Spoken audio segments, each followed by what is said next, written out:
delighted to say Cian Tracey of the Irish Independent is with us this morning. Cian, good morning to you. How are you getting on? Hey lads, Happy New Year. Yeah, and to you. We think it's still time to say that. Owen is a bit of a curmudgeon when it comes to saying Happy New Year. But Cian, Happy New Year to you. Yeah, Happy New Year, Cian. Yeah. Thank you, Ger. You're a bit of a green show. And although it is a bit of a kind of a strange limbo period, isn't it? You're kind of wondering if you're gone too far, but I'm going to go with it anyway. Yeah, I agree with you. Is it going to be a Happy New Year for the Champions Cup? Are we going to have a Champions Cup? We keep saying, yeah, great. This is fine. It's saved. And then suddenly something else crops up. In the last 24 hours, it turns out French isolation rules about travel may actually put the whole thing into limbo this weekend again. What's the latest as far as you're aware? Yeah, that is definitely a potential that could happen this weekend. It's something I'd heard about last week as well. I think the English clubs have been in direct contact with each other. It's another mess, I suppose, for the tournament organisers. And, I was writing a piece in today's paper that I know that the structure of the tournament has been changed, but normally the games after Christmas, they're defining in terms of, people who have teams who have realistic chances of going all the way. And obviously there's seedings up for grabs as well. So I would say it's probably unlikely that we're going to get a full schedule of games again this weekend, judging from what you're hearing. Fingers crossed it doesn't impact the Irish provinces, but obviously if the English teams, certain teams don't travel, then it has knock-on effects for the tournament as a whole. So it affects the Irish teams indirectly. I think the issue that the English teams have is that I believe that under the French government restrictions that the teams would be required to quarantine for 48 hours upon arrival into France. Now, that throws up all sorts of issues. Obviously, teams will have to travel to France much earlier than they would have, potentially have to miss a training session at home. I think the quarantine restrictions that would be implemented are very strict. In other words, like they'd barely be allowed to leave their hotel. Not ideal preparation before a big Champions Cup match. And then I suppose there's issue of the costs involved in that, for the extra night stay or whatever it may be. And you have then the potential risk of someone testing positive for COVID over there, which would mean they would have to isolate for 10 days before being allowed to return to the UK. And I would stress that this is a UK and France issue. I mean, who knows if Brexit is kind of in the background of all this too. So the rules are different for Irish teams. So like Munster, for example, are going to cast, well, hopefully on Friday night. The rules around them are different. But yeah, I think it's certainly lingering in the background, and so we'll have to wait and see what happens. But yeah, it's not ideal, is it? When you start a new year, you're kind of looking forward that hopefully we're past all that, but we're really not, are we? No, we aren't, and it looks like we might not be for a long time. Yeah, like I even saw Ian McGeechan, I think it was, in the paper on Sunday, saying that they should just stop this whole thing and start it up again at the end of the season and play it off over a couple of weeks. Like, you'd have to say, Cian, if these fixtures do get impacted the weekend between the English and French clubs, that the tournament is in severe jeopardy because the calendar just doesn't allow for any regular room. Yeah, and it was the same last year. We had games postponed, and I guess it's probably been heightened more so in Ireland because of what happened to Leinster before Christmas going to Montpellier, because I think a lot of people had kind of forgotten that when Leinster played Toulon last year, that it happened to Toulon, and Toulon were only 10 minutes away from the RDS, already had arrived here before they ran into issues. So I think it's probably become a little bit closer to home. Like, you look at Leinster, I mean, they're supposed to be playing Montpellier on Sunday in the return leg, but Montpellier have had cases in their squad for the last couple of weeks. They were supposed to play Toulouse last weekend in the top 14, and that was canned as well. So Leinster's last 4 games have been postponed. They haven't played, I think, since a month of the day, actually, since the 11th of December against Bath. So, all indications are at the moment, we haven't heard directly from Montpellier. They had a tweet up yesterday that kind of suggested that they had been back in training, but if worse came to worse and that game was postponed as well, it would mean Leinster's last 5 games have been cancelled or postponed, and that has huge knock-on effects, obviously, for Leinster, for the players, but also for Ireland as well, leading into the Six Nations, when you consider that Leinster are obviously once again going to be the bulk suppliers to Andy Farrell's squad. Yeah, so it's all a bit grim when it comes to talking about stuff off the field. Let's talk about stuff on the field, and we'll come back to that, and we'll obviously keep everybody updated on that story as it unfolds. The fallout from the Munster Ulster game and Munster's general form just recently If Johan van Graan was staying as coach, would we be making such a big deal out of how Munster are playing at the moment, or is it obviously heightened because we're all linking the fact that he's leaving with the way that the team is performing at the moment? I don't think so. I mean, I can only speak for myself, but like I've been sort of banging this drum for a while that like I just can't see the direction that Munster are going under Johan van Graan. I think some people might use it as an easy stick to beat him with. You can see the pressure, that he's feeling the pressure as well, but I don't think so. I think this has been a case this has been the same story for Munster over the last couple of years, to be honest. So it probably does make it a bit more messy. I mean, none of the players are going to come out and say that, you know, like it has really thrown everything up in the air, but I don't know, like I've obviously never been a professional player in a professional dressing room, but I just can't see how it wouldn't be disruptive, not just lose your head coach, but your attack coach as well. So it's messy. I think they do deserve credit for how they got the job done against Ulster last weekend. I think that's probably been glossed over a little bit. There was a lot of young guys there, and I think that is the one big kind of reason to be optimistic about Munster at the moment, is that there are a lot of really good young players in that squad.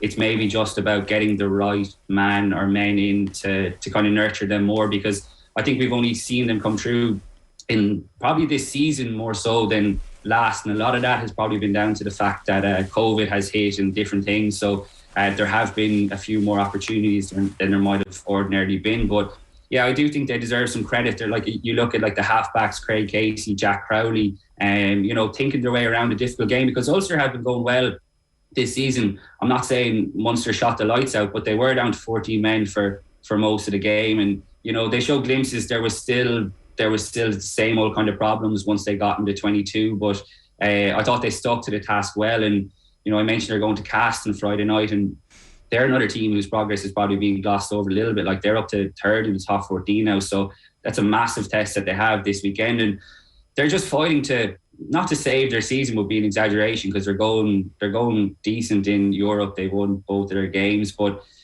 they need, like, Van Graan needs to sign off here on some bit of a positive, because it is in danger of kind of, you know, going out of control and sleepwalking into another kind of season that's going to end trophyless. So there are issues to sort out there, but I think my one note of optimism would be that there's a lot of, I think, exciting young players, even like Thomas Ahern, John Hodden in the squad. So it's just about getting the right person in to nurture them.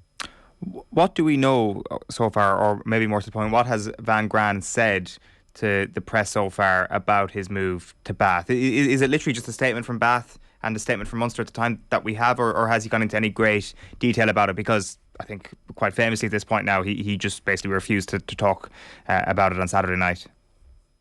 Yeah, that was an interesting one, because like, my reading of that is like, and you guys will be well aware of this, coaches and players can be quite snappy in press conferences at the best of times. Now, I suppose in our gig, you guys do a lot of video anyway, so it's easier to put it across, but it can happen when you're trying to put it across in print or online, and it doesn't kind of, you know, it doesn't come across the way it was said. But I don't know, I think like the questions that Murray Kinsella asked like last weekend were so fair, and like, he would be one of the most respected journalists, I would say, in the game. And I don't know, I think maybe people and Van Graan are forgetting that he's speaking for the fans at home who don't have the opportunity to ask the head coach these kind of questions. And the questions were the questions is exactly what you've asked there, Eoin, is what everyone is wondering, like, why are you leaving Munster to go to the Premiership's bottom club? The performances haven't been great over the last couple of weeks. So I was just a bit disappointed that it was so snappy when, you know, Murray Kinsella was doing his job for speaking for the fans. But he did do a press conference to answer your question. I think it was actually the day it was announced, and he did speak about it, but he didn't go into any great detail about it. I mean, I'm sure everyone is aware at this stage, but it's worth reminding everyone that he had signed a new contract, and then something changed in the period from when he signed the contract to when he invoked the 6-month release clause. And that is the big question. What happened between when he signed the new contract and when he decided, no, I'm out of here at the end of the season? We haven't had answers to that. There's been some suggestion that he hasn't been happy with outside forces and things like that. But we don't know that that's the case for sure, because he hasn't elaborated on it, which is why I go back to my point that it was a totally fair question to ask. And I was happy it was asked in such a big platform, because like I said, if me or someone else had asked that in a press conference and you're trying to put that into print, it doesn't come across, how snappy it was. So I think the mask probably slipped a little bit from Van Graan there, because, to be fair to him, he has always been decent in his media dealings. He never gives much away. He doesn't ever show much emotion, which, I know Peter Stringer had a right cut off him immediately after the interview on TV. But that's kind of been his way all the time. He's never really shown too much emotion when they win, when they lose. But there's no doubt that the criticism has really stung, because it's all well and good for someone like me to have a go at Munster or Munster's style of play. But when someone like Keith Wood off the ball, who, to be fair, is always really level-headed and measured in his analysis, when he comes out and makes such strong points that he did, I think that would really have stung Van Graan, and also probably the higher ups in Munster as well, that you have people like this, Stringer coming out, Donal Lenihan. These are big names, big, former players, legends of the game, really. So he's definitely feeling the pressure, and he probably let that show a little bit, I think. Simon Zebo signed a new deal. Ben Healy signed a new deal, but it's only for a year as well. That's interesting. If you're Healy, you obviously have an eye on making sure that you're getting game time at this early stage in your career to continue evolving. And it seems a little bit, I don't know on whose side it was only a year. Maybe the IRFU/Munster were like, we're going to give you a year to see how you go. Maybe Ben Healy was like, I only want to give you a year because either I'm going to play or I'm not, and if I'm not, I'm going to move on. It's an interesting and important kind of pivotal contract for Healy. Yeah, well, he actually signed a 1-year deal last year as well, when his contract was up for renewal. And I don't know, you probably remember it, but he's Scottish qualified. I think it's through his mother. And Glasgow and Gregor Townsend were sniffing around him probably around this time last year when his contract was up for renewal.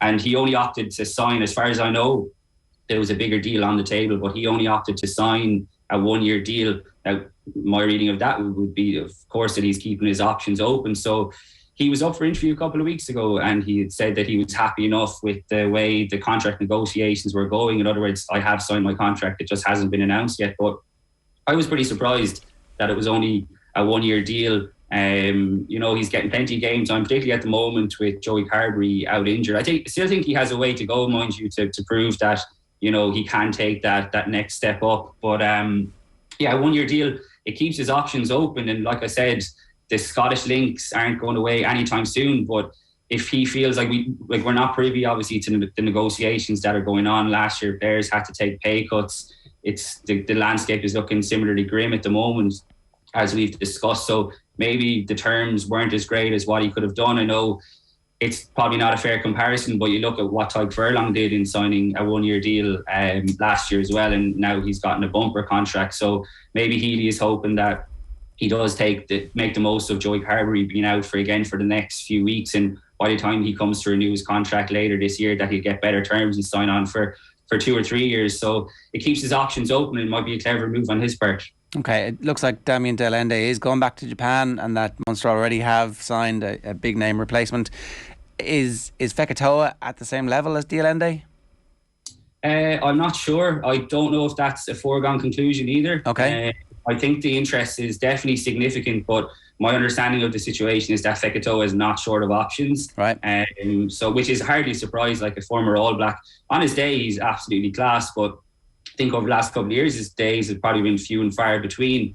He's had his injury problems as well. Like, there's no doubting his class, but it's been, like, Delende has been really, really good for Munster, but I just can't get away from the sense that maybe they haven't gotten the best out of him. I mean, you're talking about currently one of, if not the best 12 in the world. Robbie Henshaw might have something to say about that. But yeah, he's been really good, but I just don't feel like Munster have gotten the best out of him. It looks like, he'll probably go back to Japan. There's no doubt Munster are in the market for an overseas centre to replace him. Fekitoa is definitely one of the options, but there's probably a bit of work to be done yet, I'd say, to get it over the line, because you'd imagine Fekitoa will have interest from France, from Japan, and it just depends on what kind of money Munster and perhaps the investors are going to stump up again for, a player who has had his injury problems. They could be a bit burnt by what's happened to Orgy Snyman. Yeah. It's a kind of a weird scenario where the new head coach might inherit a big money signing, or maybe Graham Rowntree gets the gig and he's like, I need a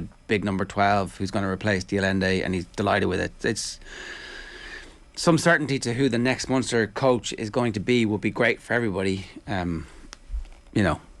Certainly it's very strange. I think we were talking about this a few weeks ago before Christmas. I mean, who is doing the recruitment? You'd have to assume it's the Professional Games Board and the chairman. But even in terms of Graham Rowntree, and there's absolutely no doubting how good he is as a forwards coach, but who's to say that Munster don't go down the route of promoting Rowntree, which would be a risk as well. Like, let's not forget, he hasn't been a head coach. So, but who's to say whoever they do get in has their own forwards coach that they've been working for the last few years. So it's all a bit messy and, hard to know what's going on. Same with signing Fekitoa, a coach. The new coach could come in and have very different ideas about how he wants to play. And while there's no doubting their class, it's all a bit messy and probably sums up the weird situation that Munster are in at the moment. It is really interesting. I do feel maybe this is kind of obliquely connected to what we're talking about here, but yesterday I was kind of making the point that maybe Van Graan is copping a lot of flack from frustrated rugby fans in Ireland, Munster fans as well, for things that maybe he doesn't deserve flack for. And it kind of feels that, he's done this thing where he has announced that he's going to jump ship in the middle of a season.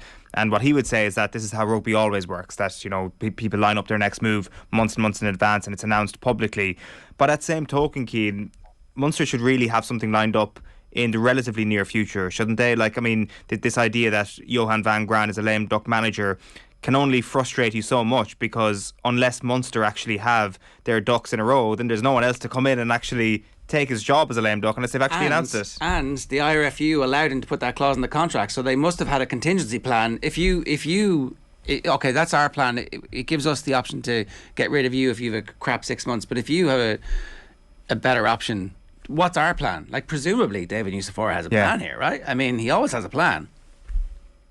Yeah, and it's worth remembering that 6 month break clause is in, as far as I'm aware, is in all of the contracts for coaches. So we did speak about that before. So it's not like it was put into Van Graan's specifically. But I agree with what you're saying, Owen. I mean, where is the contingency plan ultimately now? Obviously, they were caught off guard because Van Graan had signed and had agreed to stay on for 2 more years. But God, if you were a Munster supporter, how much trust and faith would you have in the people who are making these decisions to get the decision right? Because ultimately they were happy to plod along with Van Graan for the next couple of years. And I think that's where the frustration is probably boiling over in certain fans. I think some of it probably has been over the top, but I think a lot of the most rational, thinking fans and, that they are out there. I think their frustration stems from the fact that Munster's style of play just has not evolved under him. And you know what? I don't think Stephen Larkham is immune to this criticism either. I mean, he's ultimately probably been disappointing as well. He's hugely popular with the players, but by all accounts, he's taken more of a hands-on role this season. But we just haven't seen an evolution with him there either. So it's a big it's a big decision, which is obviously stating the obvious, but these people who are making it wanted to continue with the direction that Munster are going in at the moment. And for me, that's a bit of a concern. Like I said before with you guys, it's in my mind, it's a blessing in disguise that Bath came in and probably ultimately trumped what Munster's offer was in terms of the finances, that were involved. Obviously, I don't know that for sure, but that would be certainly my sense that he's gotten a lucrative contract in Bath, a nice city, a very good rugby city, as Johan Van Graan kindly. I don't think that went down too well with people in Limerick either. But the people who are making this decision probably have it a free shot now almost to, have a look at the structures. Do we want a director of rugby? Do we want a head coach? Let's try and get it right, because there has been too many chopping and changing of Munster coaches over the last few years. It's something that Keith Earls mentioned in his book as well. So the players, this isn't something that the players want either. They want stability, but there's a big difference between, I would say, stability and standing still. And I think that's what Munster have been doing for the last couple of years, is they've been standing still. They haven't been evolving. I do want to just ask you about Ulster and their current standing at the moment. Is there a flakiness in this Ulster team that they just can't shake? Because that was a winning position they put themselves in. They started the game really well. They're up a man. It's like it's the dream scenario in many respects for a coach. It's like your team has just pounded away at the weakness that your opposition showed last week. They've done everything that you've been talking about. Now you've got this advantage of an extra man. Now's your opportunity to go and drag Munster into the deep water and drown them in that game and lay down the marker for the rest of the season. But you can't do it. Why could they not do it? Yeah, it's the $1 million question, Ger. I suppose, like, every time you think Ulster have turned the corner, and to be fair, they have been very good this season, and like getting wins in Claremont and the RDS is no easy task, and they played really well in both of those games. So I had thought they had turned the corner in that sense, but yeah, it was, like I mentioned earlier, that Munster deserved credit for how they dug out the win, but God, that was really a game that Ulster left behind them. I think they badly missed Stuart McCloskey. I think he's taken his game to new levels this season. I think his partnership with James Hume has been fantastic. I think losing John Cooney didn't help their cause either, like as exciting as a talent as Nathan Doak is. So, but their excuses, really, they shouldn't have needed any excuses. I still think Ulster's attack is quite hit and miss. Obviously it's going through Billy Burns, and I thought it was interesting, he was very honest in his pre-game interview at the weekend and saying that he has struggled for consistency. You don't often hear a player like that come out and admit it. So I think that is something they need to sort, the attack, because Munster left gaps for them to exploit. Now, as well as Munster defended for a lot, inevitably there was going to be space with a man less on the field, and obviously Ulster got the sin bin for Cian Treadwell in the second half. Didn't help either, but they just didn't look, they didn't show much ambition at all to try and think outside the box to get the better of Munster. And I think that will be a huge source of frustration for Dan McFarlane this week as they go into a big game as well against Northampton, because they've like Munster, they've been going well in Europe as well, and they'll have their sights set on getting a good seeding going into the knockout stages, if at all we make it that far. I guess the thing with Ulster and to a certain degree with Munster is until they actually do it in a big game, in a quarter-final, semi-final, final, then we're always going to have this doubt about them. And maybe that's unfair because that's the whole nature of sport and there's always going to be a pecking order. But what we've been told about Ulster in recent seasons is that there is this array of young attacking talent coming through, and that, like, if Cooney goes down, Doak is supposed to be ready to step in, but there's just this little bit of gap between what our expectations are and what they're actually capable of delivering week in, week out, because they are capable of putting in great performances. It just feels like it hasn't been consistent enough yet. Yeah, and that is the problem. It's consistency. Like, they did lose Dwayne Peel at the end of last season, who was their attack coach. Dan Soper has come in and taken on that role, and maybe there's a few teething issues there. Like, I wouldn't. I mean, they've shown enough this season to suggest that they are good enough to push on, but it is always kind of a case of Ulster is like, one step forward, two steps back kind of a thing. And there's no doubt that, passing up an opportunity like that for playing most of the game against 14 men at Thomond Park, like those opportunities don't come around too often. And, if they had gotten the win, like that would have been a win in Limerick, in Dublin and Claremont over the last few weeks, which really could have done wonders for their season. So you'd hope that it doesn't totally knock the stuffing out of them. They're definitely good enough to go to Northampton this weekend and win. Claremont then are coming to Belfast the following week. Obviously they'll be gunning for revenge. So it's a big 2 weeks in Ulster's season to kind of get rid of that Munster performance and get back on track in Europe.